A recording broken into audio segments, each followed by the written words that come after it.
item, which I will name and take apart stage by stage. I am Professor Jiang.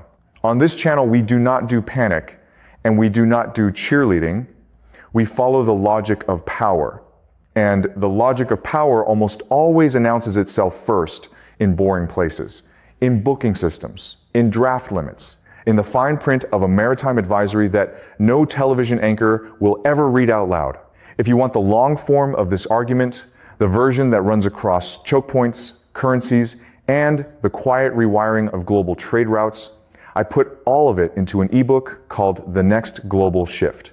The link is in the description and the pinned comment. That is the only place it lives. And it goes considerably deeper than any single episode can. Now, the timeline, clean. I am going to name every outlet as I go, because on a story like this, the sourcing is the argument. If I cannot attribute it, I will not say it. Start with the background rather than the headline. Since Saturday, February 28th of this year, there has been an active conflict involving Iran. And I am going to be disciplined about that fact tonight. I am not going to reconstruct the battlefield for you.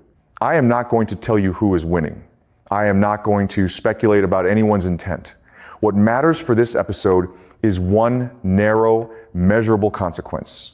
The water at the mouth of the Persian Gulf, the Strait of Hormuz, became a riskier and less reliable place to move a cargo through. Riskier means insurance desks reassess. Less reliable means charterers hesitate. And when charterers hesitate, some voyages that would have gone one way start hunting for another way. Hold on to that, because everything that follows sits downstream of it. Now, the number that started the noise. On Thursday, April 16th, Bloomberg reported that a liquefied petroleum gas vessel had made a line-jumping payment of approximately $4 million to secure passage through the Panama Canal, at a moment when weights were running at roughly 3.5 days. 3.5 days, not 3.5 weeks. That detail matters, and I will come back to it. Because it tells you the vessel was not buying its way out of a catastrophe. It was buying its way out of an inconvenience, and it treated that inconvenience as worth $4 million. Understand what that figure is, and more importantly, what it is not. The canal publishes tolls. Tolls are a schedule. What Bloomberg described was something else entirely, a bid placed in an auction for a scarce transit slot. Nobody at the Panama Canal Authority sent an invoice for $4 million. A ship owner decided, on its own arithmetic, that arriving on time was worth that much and outbid everyone else who wanted the same window. The authority itself made that distinction publicly. On Thursday, April 23rd, Reuters reported that the Panama Canal Authority confirmed that some auction slots had indeed cleared above $1 million and characterized the surge as a temporary spike in demand. The authority pushed back on the framing that $4 million was a canal fee. That pushback is technically correct, and I want you to hold both halves of it in your head, because the authority is right that it did not set that number. And it is also true that its own scheduling system is the venue where that number gets discovered. The following day, Friday, April 24th, the Associated Press reported that businesses had been paying up to about $4 million for last-minute passage. And the AP explicitly tied it to disruption around Hormuz, redirecting cargo toward Panama. That is the causal link, stated in a wire service report, not by me. One choke point gets harder to use, and demand relocates to another choke point that was never designed to absorb it. Then the supply side of the story arrives. On Friday, June 5th, Reuters reported that the authority would reduce draft limits for Neopanamax vessels starting July 3rd, citing hydrological conditions and the possibility of El Nino. Draft is simply how deep a loaded hull sits in the water. Lower the permitted draft and you have not closed anything. You have quietly told every large ship in the queue to carry less. Same vessel, same slot, less cargo per transit. That is a capacity reduction wearing a technical costume. It got tighter. On Wednesday, July 22nd, S&P Global reported that the authority would temporarily suspend certain close-in daily auctions beginning July 25th and would cut booking capacity from 36 vessels a day down to 34. 2 fewer bookable transits per day sounds trivial. It is not. In a system already running with a queue, removing 2 slots a day from the bookable pool removes flexibility from the operators who need it most, the ones who arrive without a reservation and expect to bid their way in, which brings us back to where we opened. On Wednesday, August 12th, the Telegraph reported that average August auction outcomes had reached roughly $1.1 million, more than 16 times the equivalent period a year earlier, with waits stretching past 7 days. So look at the shape of what we actually have. April, an extraordinary single payment reported by Bloomberg and echoed by the AP, during a period when the physical queue was still measured in days. June and July, the authority tightening draft and trimming bookable capacity for water reasons. August, a reported average, not an outlier, 16 times higher than last year, with the queue now measured in weeks rather than days. That is 5 named outlets: Bloomberg, Reuters, the Associated Press, S&P Global, and the Telegraph. Every date I just gave you has a verified weekday attached to it. And I want to state the limits of this story as clearly as I stated the facts. The canal is not closed. It is not gridlocked. Nobody has produced evidence that Iran targeted Panama, and I am not going to imply it. There is no proof that anyone in Tehran spent a single minute thinking about a lock chamber in Central America. What we have is something less dramatic and considerably more interesting, which is a war in one waterway showing up as arithmetic in the scheduling software of another. So here is the question I want you sitting with, because the answer is not obvious and most of the coverage skipped straight past it. Why April? Not why Panama and not why expensive, why April specifically? Because the draft reduction did not take effect until July 3rd. The booking capacity cut did not land until July 25th. The $4 million bid Bloomberg reported happened on April 16th, months before either of those constraints existed, at a moment when the physical wait was 3.5 days. If the water was the cause, the biggest number should have come after the water measures, not before them. So what exactly was that ship owner bidding against on a day when the queue was barely 3 days long and the water measures were still months in the future? That is the mystery. And answering it properly tells you how modern choke point risk actually transmits across an ocean. Quietly, without a single shot being fired anywhere near the waterway that ends up carrying the weight. Here is the mechanism, and I'm going to give it a name so you can recognize it the next time it happens somewhere else, because it will. I call it the choke point price spiral. It runs in 4 stages: shock, reroute, constraint, auction, and then it feeds back into itself, which is the part almost nobody models correctly. Stage 1, the shock. A shock at a choke point is almost never about physical closure. Hormuz has not been sealed, ships still transit it. What changes under conflict conditions is something subtler and far more expensive, which is the reliability of the schedule. Shipping is a business of appointments. A cargo has a delivery window, a receiving terminal has a berth reserved, a buyer has a contract with a date on it, and behind that sit charter agreements with daily rates that keep running whether or not the ship is moving. When a corridor becomes uncertain, the operator is no longer deciding between a safe route and a dangerous route.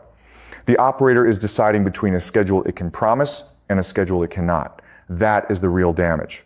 Uncertainty is not the same as danger, and uncertainty is what gets converted into money.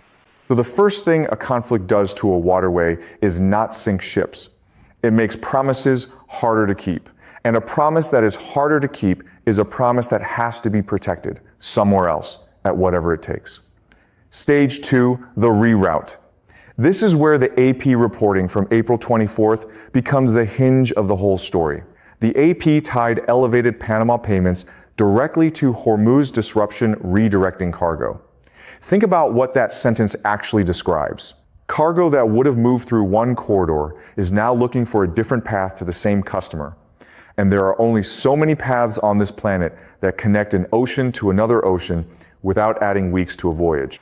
That is the underappreciated brittleness of global trade. We talk about it as a network, which implies redundancy, implies alternate routes, implies that if one node fails, traffic simply flows around it. But the map does not work like a network. It works like an hourglass, several hourglasses in series, and every one of them has a narrow waist. Hormuz, Bab al-Mandab, Malacca, Suez, Panama. When one waist narrows, the traffic does not evaporate. It stacks up in front of the next waist. Notice that the alternative to a choke point is almost never another choke point. The real alternative is time. A vessel that abandons a narrow waist entirely is looking at going the long way around a continent, which adds weeks of steaming, weeks of fuel burn, weeks of charter hire, and a delivery date that no longer matches the contract it was written against. That is why operators fight so hard for a slot instead of simply sailing around the problem. The long way around is not a route, it is a different business. So the pressure does not dissipate across the ocean. It concentrates in front of the remaining gates, and the narrower the gate, the sharper the concentration. Every waist on that map is doing double duty right now, and the system keeps no spare waist in reserve. And here is the part that catches analysts out. The rerouted vessel is usually not the one paying the eye-watering number. The redirected cargo simply adds bodies to the queue. It is the vessel that was always going to use Panama, the one with an existing contract and a fixed berth appointment on the other side, that suddenly finds itself competing with arrivals that were never supposed to be there. The war does not send a bill to the ships fleeing the war, it sends the bill to the ships that never moved at all. Stage 3, the constraint. Now layer in what the authority did and do it in the right order, because sequence is everything. On June 5th, Reuters reported reduced Neopanamax draft limits from July 3rd, citing hydrological conditions and the prospect of El Nino. On July 22nd, S&P Global reported the suspension of certain close-in auctions from July 25th, and booking capacity cut from 36 vessels a day to 34. I want to be precise about what these measures are, because they are routinely misread as a canal in crisis. They are the opposite. They are a canal being managed conservatively by an authority that would rather ration slots in advance than fail transits later. Reducing draft is prudent. Trimming bookable capacity when the hydrology is uncertain is prudent. If I ran that waterway, I would do the same thing, and I would do it early. But prudence has a second-order effect that nobody puts in the advisory. Every one of those measures removes near-term flexibility from the system. And flexibility is exactly what a rerouted cargo needs. Lower draft means large ships carry less, so moving the same tonnage takes more transits. 34 bookable slots instead of 36 means 2 fewer chances a day to solve a scheduling problem through the front door. Suspending close-in auctions means the operator who arrives without a booking has fewer ways to fix it late. The authority did not create scarcity. Hydrology and demand created scarcity. What the authority's measures did was make that scarcity harder to escape at short notice. And scarcity you cannot escape at short notice is the precondition for every auction that has ever been held. Stage 4, the auction. Now the mechanism closes. You have a vessel with a fixed appointment on the far side of the isthmus. Its charter is running. Its terminal window is booked. Its buyer has a contract date. It needs a slot. The slots are constrained, and there is a formal venue where scarce slots get allocated by bid. At that moment, the operator is not asking what a transit is worth. It is asking a completely different question. What does it lose if it arrives late? Missed berth window, rebooked terminal, demurrage running day after day, a counterparty with a claim, a downstream cargo chain that unravels behind it. Once that arithmetic exceeds the bid becomes rational, and it stops looking like extravagance and starts looking like insurance purchased at the last possible second. Look closely at what actually changes hands in that auction, because it is not passage. Passage is available. What the winning bidder acquires is the removal of a tail risk, and that is why the number behaves so strangely to an outside observer. Insurance markets have taught us to expect this exact shape. When the probability of a bad outcome is modest, the consequence is severe, and the deadline is fixed.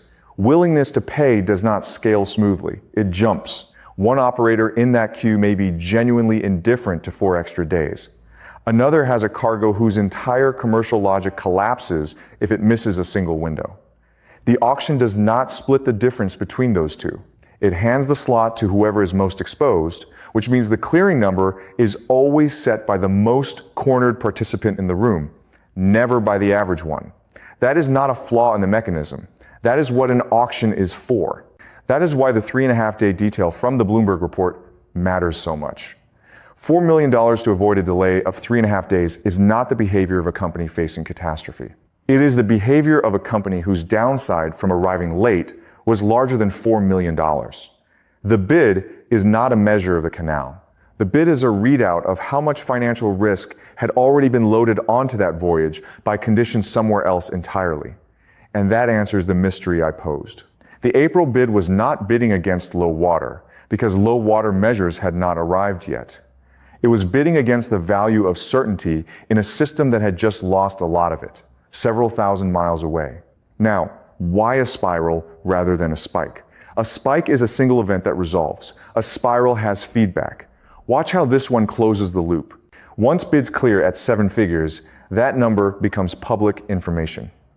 Every operator with a time-critical cargo now knows the going rate for certainty, which means the rational move is no longer to arrive and hope. The rational move is to secure the slot earlier, bid more aggressively, and treat the auction as a normal cost of doing business rather than an emergency. That behavior increases competition for the same constrained slots, which lifts the clearing level again, which teaches the next operator to be even more aggressive. Meanwhile, the queue itself becomes the signal. When the Telegraph reports waits beyond a week and an average above 1 million, no operator reads that as noise. They read it as a forecast, and they act on it in advance. And the acting in advance is what makes it true. That is the spiral. The shock creates uncertainty. Uncertainty relocates demand. Constraint removes the flexibility that would have absorbed it. Auction converts what remains into a number. And the number, once visible, changes behavior in a way that sustains itself even after the original shock has stopped getting headlines. Which is why I keep saying this is not a Panama story. Panama is where the instrument sits. The reading on the instrument is coming from somewhere else. And ask who absorbs it in the end, because a 7-figure line item does not stay on a ship owner's balance sheet. A voyage that carries 1 does not simply eat it. It surfaces later as a surcharge on a freight rate, as a thinner margin at a terminal, as a slightly worse landed number on a commodity that gets consumed somewhere by somebody who has never heard of a lock chamber and never will. The transmission is slow, it is diffuse, and it is close to impossible to trace back to its origin. That is precisely why chokepoint disruption is such a durable form of pressure. Nobody ever receives the bill with a return address on it, so nobody knows who to be angry at. And a pressure that cannot be attributed is a pressure that rarely gets answered. One more thing before I take the other side. Notice who is absent from this entire mechanism. Not one part of it requires malice. Nobody had to plan it. The authority made defensible water decisions. Ship owners made defensible commercial decisions. Insurers made defensible risk decisions. Every actor behaved reasonably, and the system still produced an outcome that would have looked like deliberate economic warfare if you only saw the final number. That is what makes the choke point price spiral worth naming. The most consequential effects in global trade are usually emergent, not authored, and we consistently misattribute them to intent because intent is an easier story to tell. Let me address the obvious objection, and let me make it as strong as I can, because there is a serious version of it. The strongest counter-argument goes like this. You are dressing up an ordinary weather story in geopolitical clothing. The Panama Canal runs on fresh water. Its throughput depends on hydrology. And the authority told Reuters on April 23rd in plain language that the elevated auction outcomes reflected a temporary surge in demand. On June 5th, Reuters reported that the authority reduced draft limits explicitly because of hydrological conditions and the possibility of El Niño. That is the canal itself, on the record, saying this is water and this is temporary. Meanwhile, the April headline rests substantially on one liquefied petroleum gas vessel with unusually extreme time sensitivity. Cherry-pick the most desperate ship in the queue, attach it to a war on the other side of the planet, and you can make almost any waterway look like a battlefield. Occam's razor says rain, not Iran. That is a genuinely good argument. Here is why I do not think it survives the calendar. First, sequence. The $4 million payment Bloomberg reported landed on April 16th. The draft reduction took effect July 3rd. The booking capacity cut took effect July 25th. The most extreme reported number arrived months before the water constraints did. Hydrology explains why the summer stayed tight. It cannot explain an April bid that preceded every hydrological measure on the record. Second, the physical queue at the time, 3.5 days. Whatever produced that bid, it was not a vessel staring at a 3-week wall. The scarcity being bid against in April was scarcity of certainty, not scarcity of water. Third, duration. The authorities' word to Reuters was temporary. I do not think that was misleading. I think it was an honest assessment in April. But the Telegraph's August 12th reporting describes averages above 1 million and queues past a week, more than 4 months later. A surge that persists across a third of a year and gets reported as an average rather than an outlier has stopped behaving like a temporary spike. Fourth, and this is the one that closes it, the AP made the routing link directly on April 24th. Businesses paying up to about $4 million for last-minute passage, tied to Hormuz disruption, redirecting cargo toward Panama.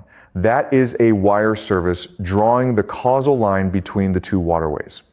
I am not importing the war into this story. It was already in the reporting. Where the skeptic is right, and I want to grant this fully, is on attribution. The water measures are real, and they are doing real work in the summer numbers. Anyone telling you El Niño caused the April spike is running ahead of the evidence, and I am not going to do that. Anyone telling you Iran engineered a squeeze on Panama is running much further ahead of much thinner evidence, and I am certainly not going to do that. Two forces are operating on the same system at once. My argument is narrower than the loud version, and I think harder to dismiss. One choke point's disruption is being expressed in another choke point's scheduling system, and the water conditions determined how long that expression lasted. So what would confirm this reading and what would break it? 4 specific checkable signals, and I want you watching for them over the next 48 to 72 hours. This is analysis. An analysis does not predict specific outcomes. So treat every one of these as a test I am willing to fail rather than a forecast I am asking you to trust. 1. Watch for the Panama Canal Authority to confirm or dispute the Telegraph's August figures. The authority has a track record here. It corrected the framing in April through Reuters, and it is entirely capable of saying that a reported average is being measured against the wrong baseline. If it confirms the roughly $1.1 million average and the week plus Q, the spiral thesis strengthens considerably. If it publishes a materially lower figure or shows that the average is being dragged upward by a small number of extreme bids, then I have overweighted a headline and I will say so. 2. Watch the 34-vessel booking cap. S&P Global reported it as a temporary measure alongside the suspension of certain close-in auctions from July 25th. The single most informative thing that could happen this week is an advisory extending that cap deeper into the autumn or restoring it to 36. Extension tells you the authority does not expect near-term relief. Restoration tells you the constraint stage of the mechanism is unwinding. And if the auction outcomes stay elevated anyway, then my framework has a problem, because the constraint was supposed to be doing that work. 3. Watch the hydrology updates. Reuters reported on June 5th that draft limits were being cut, citing water conditions and the possibility of El Niño. Any revision to the water outlook feeds straight into draft policy, and draft policy feeds straight into how much cargo moves per transit. Improving conditions with a restored draft allowance would relieve pressure. Deteriorating conditions with a further draft cut would tighten the same screw again. 4. Watch the carriers rather than the canal. This is the signal most people will miss because it does not come from an authority or a wire desk, it comes from commercial announcements. Watch for Panama-specific surcharges appearing in carrier tariffs, for schedule advisories building longer transit assumptions into published timetables, or for further rerouting announcements. When a carrier writes the delay into its own published schedule, it has stopped treating this as a disruption and started treating it as the operating environment. That is the moment the spiral stops being a market event and becomes structure. And one discipline that applies to all four. Any single data point here can be noise. A one-off bid, a single advisory, a quiet revision buried in a technical bulletin. What matters is whether two or more of these signals move in the same direction inside the same window. One signal is an anecdote. Two signals pointing the same way is a system telling you something. And that is the threshold I hold myself to before I revise a thesis on this channel. If all four of them move against the reading I have just given you, I will open the next episode by saying so plainly, with the same sources named. So pull it together and notice what you now understand that the headline version never gave you. You are not looking at a canal that got expensive. You are looking at a war being converted through four mechanical stages into a number on a booking system on the other side of the world. That is the choke point price spiral. A shock at Hormuz turns reliable schedules into unreliable ones. Unreliable schedules push cargo toward alternative corridors. Water management and reduced booking capacity strip out the near-term flexibility that would have absorbed that arrival. And what is left gets settled the only way scarce things ever get settled, by auction, where the winning bid is not a measure of the waterway at all, but a readout of how much risk a voyage was already carrying. When you see a seven-figure bid to jump a queue, do not ask what the canal is doing. Ask what happened somewhere else that made 3.5 days worth that much to someone. The bid is the instrument. The pressure is upstream. And hold the limits with the same grip as the thesis. The canal is open. The authority is managing water, not extracting a windfall. Nobody has shown that anyone aimed this at Panama. What we have is a global system with a handful of narrow wastes and a demonstration of how quickly trouble at one of them becomes arithmetic at another. That is the durable lesson here, and it will outlive this particular queue. You do not need to close a waterway to squeeze the world through it. You only need to make the schedule uncertain and let the auction do the rest. If that was useful to you, subscribe, because I am tracking this one week by week, and the August figures are almost certainly not the end of the season.